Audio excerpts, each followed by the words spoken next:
Hello and welcome back to the most painful playthrough of Dishonored that you have ever seen. Oh, hello. Slackjaw. We actually have information about him. Okay. You want the chin wag on Slackjaw?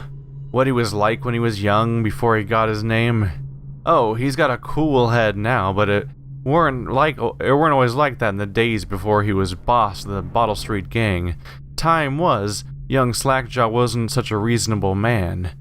Like most of us, he grew up on the streets, running with a pack of ragamuffins and avoiding the law, pinching whatever he needed, dark-haired and dark-eyed, smoking a pipe at the age of 10. For them born into the brothels or coming from the orphanages, it was either the gangs or working with the mudlarks, and no one wants that. Some got pressed into the Navy or put down in the mines run by the Pendleton or Boyle families.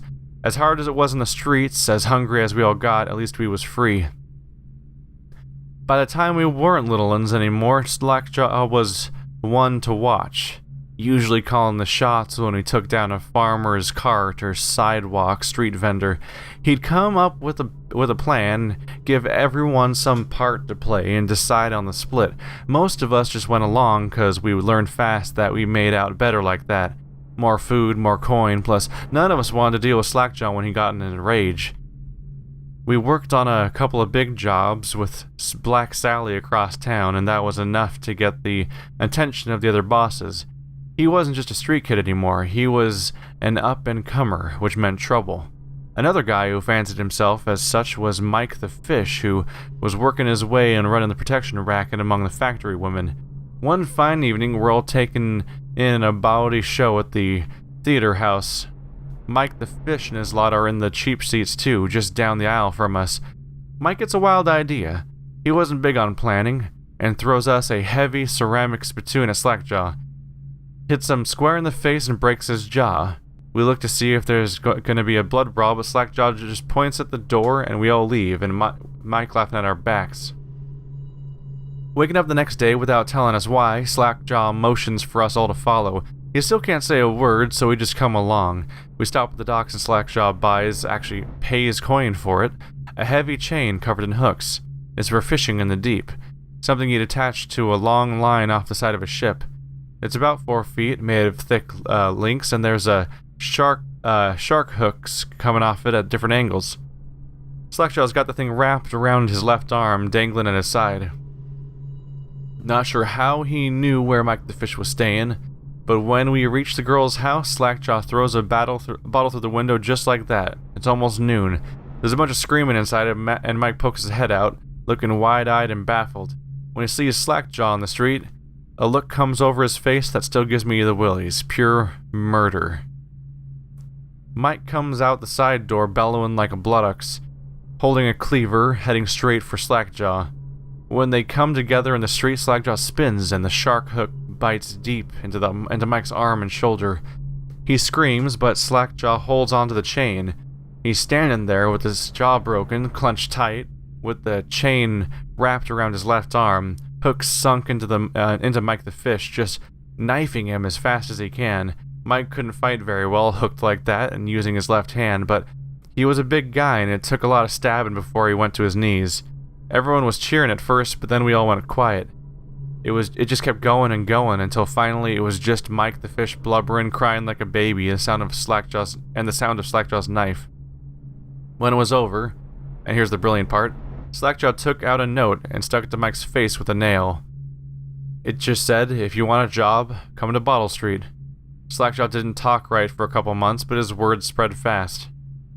By the end of the year, once we had a sizable gang going, he sent out letters to the other bosses telling them that he was running a brand new crew over on Bottle Street. Most of them laughed or beat up the guys who delivered the letters. Green Eye Trish even came back missing a thumb, but apparently Slackjaw was expecting that kind of reaction and had a backup plan. A week later, 4 of the bosses were dead. Seemed like a series of unfortunate events, but everyone knew better.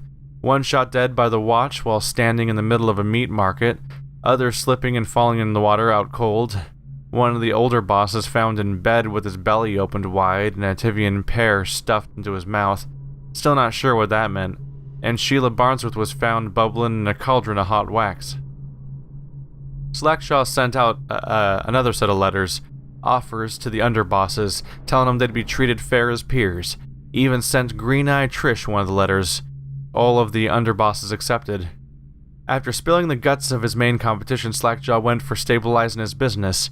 Real neat-like, calling in favors, smoothing things over, giving everyone a little bit of coin or drink as a bonus, showing what he could be like as a boss, so everyone got quiet, which always makes the boys of the City Watch nervous, of course. Word went out among the Royal Spymaster's snitches.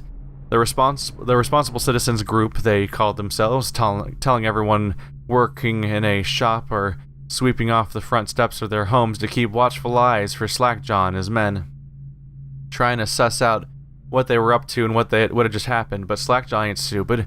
He greased a few palms all among the shopkeepers in the watch too, telling them that he was in town to stay and that things would run properly from now on without so much blood.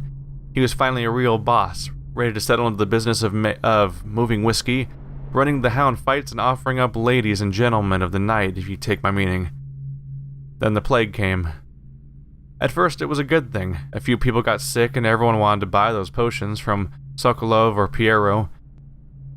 Health elixir, or spiritual remedy they call them. Slackjaw told me he saw an opportunity. We already had an old whiskey factory with a still, where he could water the stuff down and sell it discounted. Doing the same with typo. Doing the same with Sokolov's elixir was a smart plan. Pretty soon everybody in the slums was sick and business was good, but after a while there were so many people down with the plague that everyone got scared. Everybody started acting real nasty and everything fell apart. When people can't work, they don't have coin for elixir, watered down or pure. When the Empress died, it seemed that Dunwall would slide into the void. Spymaster Burroughs took over and the watch started using all that Sokolov technology. Watchtowers, tall boys, and the arc pylons. They put up a wall of light across the Clevering Boulevard and cracked down hard. But Slackjaw surprised us again. Instead of leaving town on a boat bound for Morley or one of the other isles, he stayed and kept it all together. We get as much elixir to fight off the plague as the City Watch, and with their taxes and rations, and that's kept us alive so far. Crowley, the Bottle Street gang. So that's the people I messed with earlier in the previous run that we just did. I slipped in a bit of poison and probably did made things a little worse, and it was actually this person's fault, Granny Rags. Similar little thing here. So this is the person who sent us on missions. She was being hunted down, and she also told us to poison the Bottle Street gang. Excerpt from the Ramblings of a Street Denizen. Of course I'll tell you, dearie. I won't keep any secrets from you in the end. All the dreary days of my life are like the windows of a house. From the kitchen I can see out into the garden where the leaves and stalks are brown and bug-eaten. You can see a little lump of dirt where something was wrapped in a blanket and laid to rest along the rows of twisting vines. The front room looks out into the street where the neighbors are all setting fire to their homes, barricading themselves inside, warm and snug, dearie. Don't forget about the bedroom either. It sees into a dreary alley where hooligans are playing a game with an old man. The first two are hitting him with sticks, and the girl with them is kicking at his dry old ribs. Oh, to have those bones, to boil them in a pot. No one lives in my house anymore, dearie, no one you'd want to meet. When I lived there with my husband, we were fine people, Vera Moray. Everyone would say, your house is as grand as Boyle Manor. Better even, your dinners are lavish and your parties are the best. When that young Sokolov came to paint my portrait, I was nearly still in my prime. Radiant, he said, and he was just barely a man, so young, painting all the best people across the land. Everyone wanted a portrait by his hand, all my friends. I was the only one, dearie, wet with his paint glistening on the canvas for pretty coin.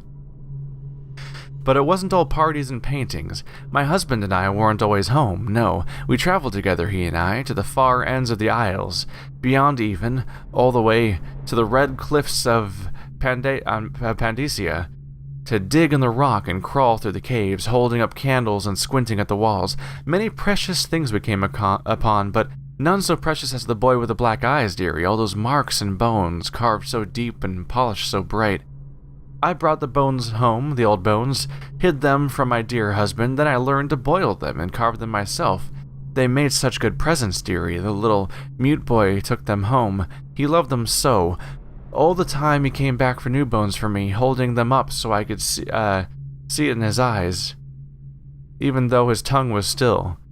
Granny, his eyes would say to me, carve these bones for me, make me another present. And he went so far, all the way down to Dunwall Tower. The royal headsman himself now, my little mute boy and his shiny, shiny sword. Better bones were what I needed, you see. Better bones to carve and polish, scrape and glean. My dear old husband was always tired. I made him soup, and then he was sick. Better bones was all. For my little mute boy, carved in the name of one of the black eye, the one with black eyes. And after my husband was gone, given away as birthday gifts, I didn't want to live there anymore. Wow. Her husband was gone, then given away as birthday gifts. Yep. I made him soup, and then he was sick. Yep. She carved up her husband and made bone idols out of him. Yep. So now I'm old and don't have many to give my presents to. It's sifting through the garbage for granny rags and feeding the little birdies that gather at my feet. No one wants to have tea, dearie, especially those rude louts at Bottle Street. Slackjaw and his boys always meddling with an old woman trying to make her way. In the end, we'll be together with him, you and me in the dreary night with the stars above and below, and always the one with the black eyes, dearie. So she worships or works for the same figure, I believe, that gave me the powers I have now. But then there's the additional downside that she is basically... Oh, by the way, there's 2 runes out there, according to the heart. She's generally in favor of a more chaotic world, and so if I'm trying to make the city a better place, it seems that the Bottle Gang is actually a better call than Granny Rags, who may have completely lost her mind. Boom. Let's pop it on down real quick. I see you down there, runes. You can't escape me. Going to find you all now. Alright. And forgive me if it has been a week, which was not intentional, but just got a little too busy with other stuff. This game takes a similar priority. I don't think I'm going to be finding stuff around here. I think this is all dead end. This game takes a similar priority that Deus Ex Human Revolution did when I played that, which is that it's sort of my ongoing thing of like, oh yeah, whenever I have time, I work on this backlog of games I've always meant to get around to that are going to warm us up to an eventual series on the up-and-coming sequel that comes out. Because after this one, I'll probably be doing the Mass Effect games. But I need to actually have time. And now I have time again. Abduction was a hell of a high-demand series for a while there, but it's over. I finished it. Ta-da! Finished it in a hurry, too. So there's got to be some sort of underground area around here, huh? Can I go into here? Interesting.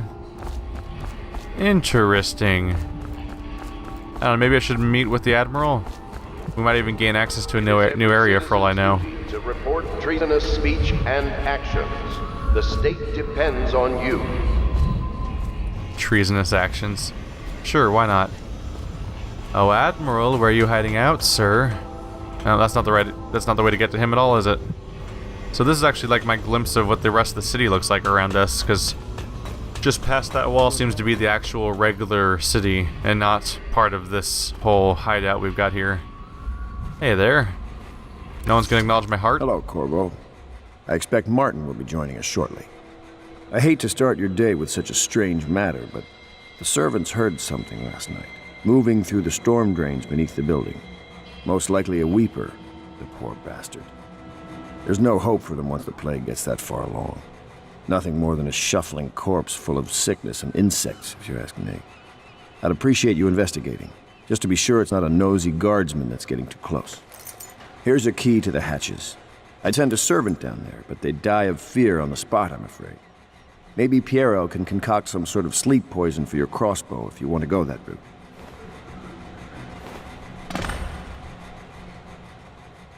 There we go. We're gonna learn about weepers, which I've heard mention of before. They're supposed to be a big deal. Alright, so this seems to be how I gain access to this under area, where I'm likely to encounter the, perhaps those bones. Yep, they're waiting away over there. They're right over here. You can kind of, I feel like I could hear them.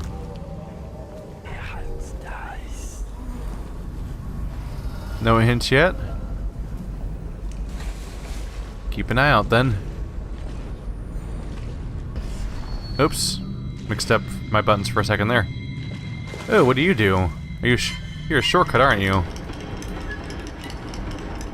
Oh yeah, I've seen this before. This is the entryway I've encountered before and couldn't get past. Interesting. That's an external one. From a safety level, I should have not done that. Because I should have waited until we take care of the Weeper first. Because as long as the Weeper's around, everyone's technically in danger.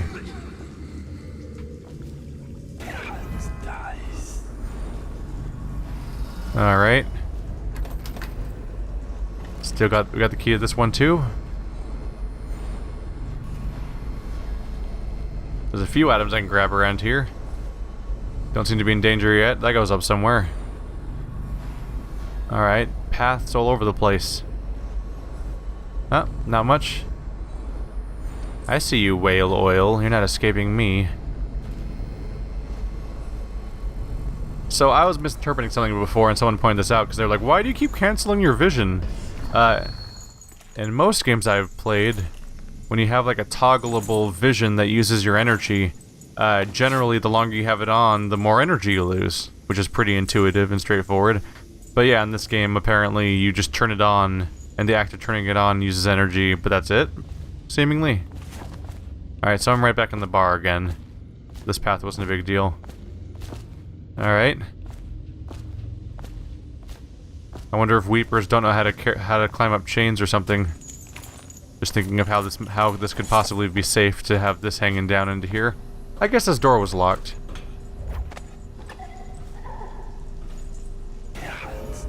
Sounds awfully close. Oh, is that them? No, that's somebody else upstairs. We are directly under the house now. Oh, there's one.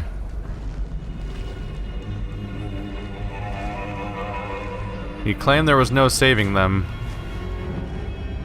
Let's see.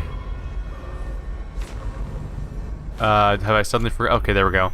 Suddenly forgot how to control this, apparently. Crossbow with sleep darts. Is that another one? That is another one. Does that work? Do we have to wait for a moment? That should have hit it, right?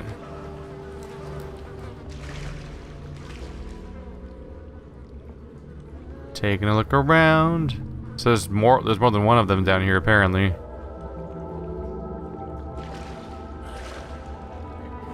Can I aim for the head? Maybe if she stops writhing. Come on. That's a bad spot to be in, huh? Wow. She really does just keep going. How does one even puke that much? There we go. That's more what I was going for. There's one right around the corner here. Hup.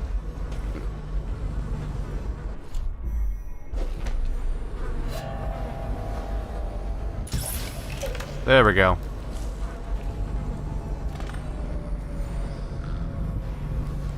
We can search them and that's it.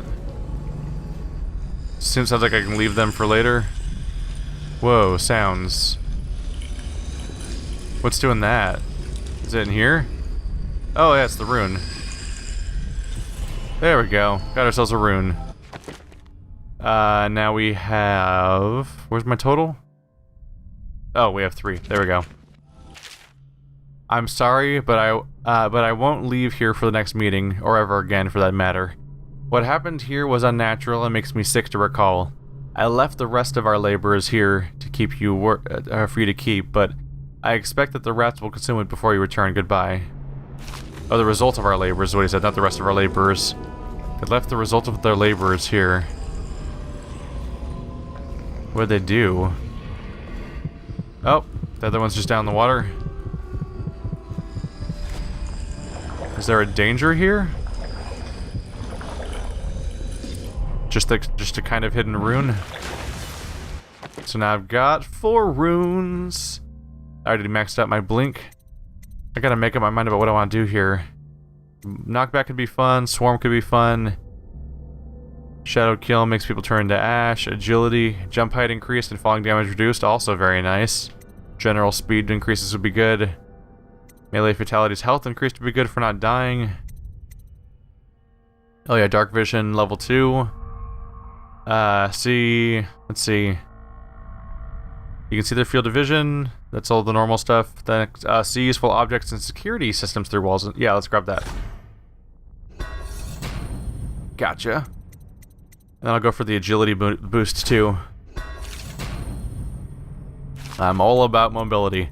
Anyone that's been watching my Deus Ex series, either the previous game or the new one, knows that too. So like, oh, something that lets me move large objects so I can move through difficult areas. Oh, something that lets me turn invisible for a moment. Something that lets me go through the gas areas unscathed. Like anything that helps me get around more easily is a good one for me. Can I get up there? Oh yeah, duh. Nope. Try again.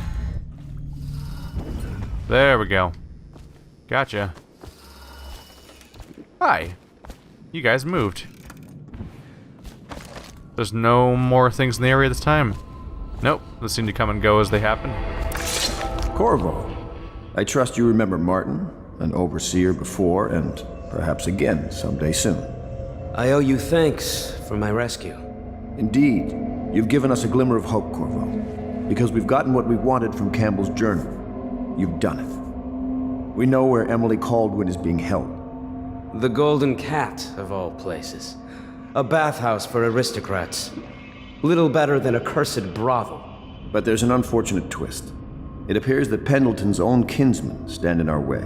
The twins, Morgan and Custis.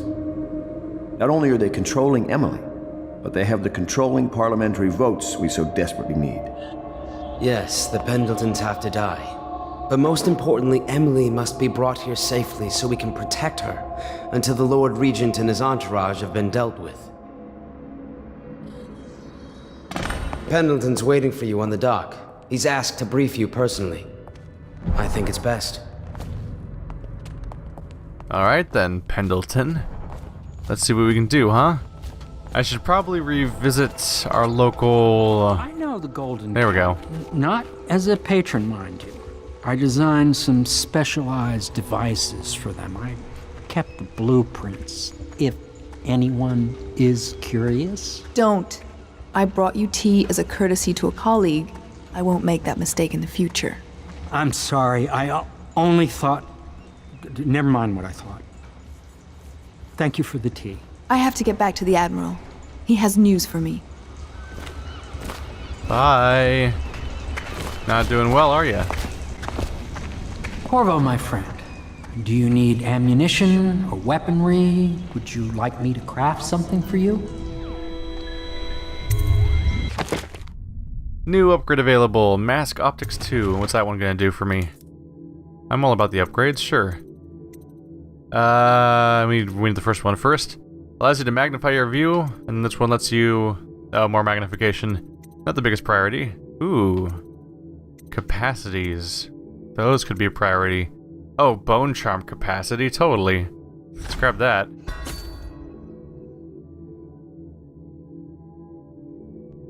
Yeah, I'll upgrade it twice.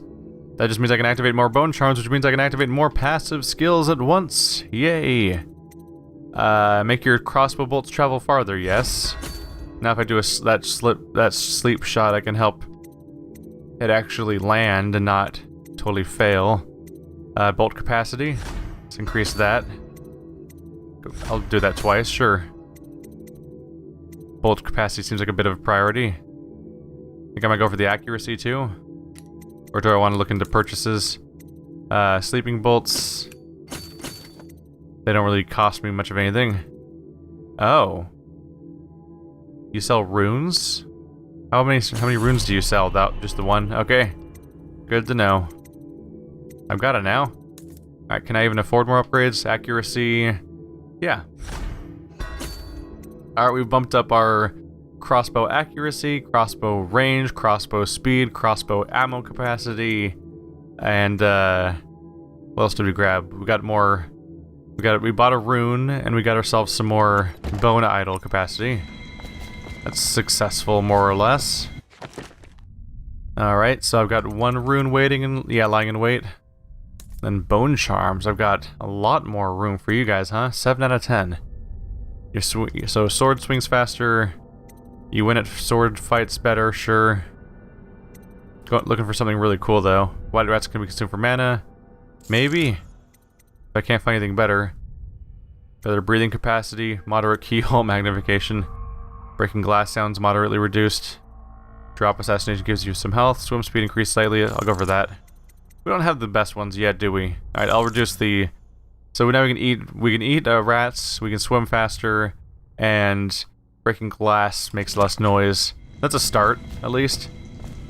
Now that I've got the actual capacity increased, the thing we need to do now is actually find more in the first place. Corvo, a moment if I may. Corvo, I've asked to speak to you myself. You see, I'm sending you to kill my older brothers, Morgan and Custis. They're horrible men. It's true, as you may have heard, cruel beyond words. Further, my brothers are close allies to the Lord Regent, and as long as they are in Parliament, we cannot gather the votes we'll need to stop the Lord Regent from further consolidating his power. These days, they're best known for exploiting their favor with him to cheat others out of their wealth. Let's just say that not every family evicted and quarantined for having the plague actually has the plague. I warned my brothers in every way I could. I really did. But they never did listen to me. They'll be at the Golden Cat tonight at their usual revels. They'll be protected by the City Watch, so it'll be dangerous. Now go. Please do it before I change my mind. Oh well, dearie me, we wouldn't want that to happen, would we? Any final words from you on our way out? Is that Martin? Yeah. Campbell's book appears to contain much more than we expected. He was blackmailing a number of highly ranked overseers. With the information in his journal, we will be able to manipulate the religious faction. The overseers will bend to our will. Alright, hope you guys haven't minded this sort of intermission chapter. Now it's time to start on our next big mission. Hey, so whoa. What? Wait, what? I'm sorry, when did I get a double jump? Is that a bone charm I forgot about? Did I forget about some kind of... Okay, maybe it's just because it's been a while since I played. I don't remember a double jump at all. Sorry, this might be me just being forgetful. I don't think anything about my abilities said that I was gonna get a double jump. Did agility give me a double jump? That's jump height increased.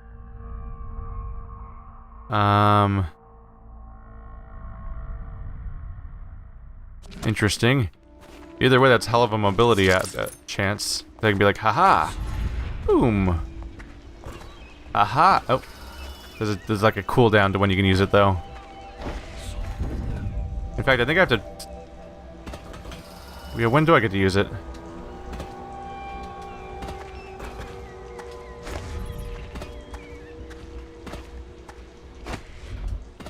Huh. I built some of their specialized equipment at that bathhouse myself. Oh, you just hold it down. You know. Weird detail. Handled wrong.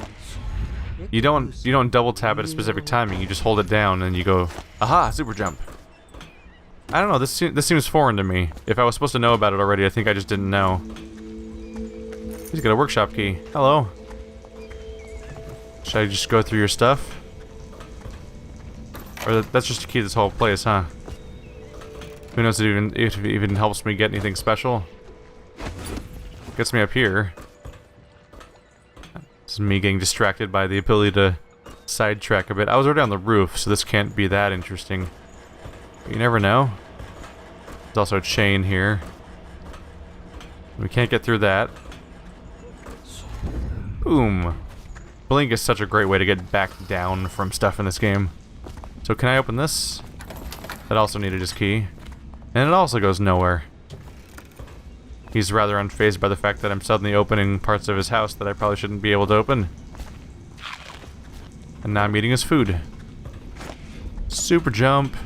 There's got to be a portal at some point. It just seems like I think we hinted at it already. I think that's really all we're gonna get done here. Let's see, he has like a chest I'm missing somewhere,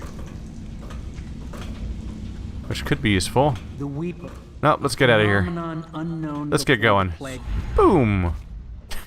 It looks like I'm just slamming my face into the ground when I do that. Alrighty then. How you doing, sir? Just gonna save my game real quick. And we should be good to go. I'll take you to the Golden Cat when you're ready. I've taken Lord Pendleton enough times, believe me.